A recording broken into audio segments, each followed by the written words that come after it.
माझा आई होण्याचा प्रवास कधी सुखद तर कधी खडतर होता. सगळ्यात जास्त खुशी याची होती की मी आई होणार.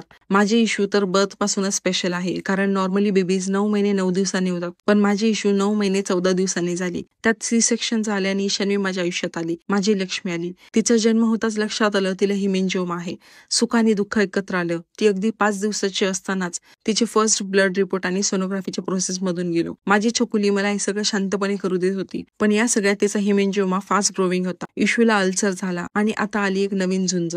अगदी 3 महिन्याचे असताना इशूच्या फर्स्ट ऑपरेशनचं डिसिजन घ्यावं लागलं. यातूनही फरक पडला नाही तर अगेन 5 महिन्याचे असताना सेकंड ऑपरेशनचं डिसिजन घ्यावं लागलं. 2 ऑपरेशन करून देखील काहीच फरक पडत नाही, म्हणून मी मेंटली, फिजिकली आणि फायनान्शियली सगळीकडूनच खचून चालले होते. पण माझ्या इशूचा हसरा चेहरा बघून मी कायम खंबीर उभी राहिले. माझी फॅमिली माझ्या पाठीशी ऑलवेज होती.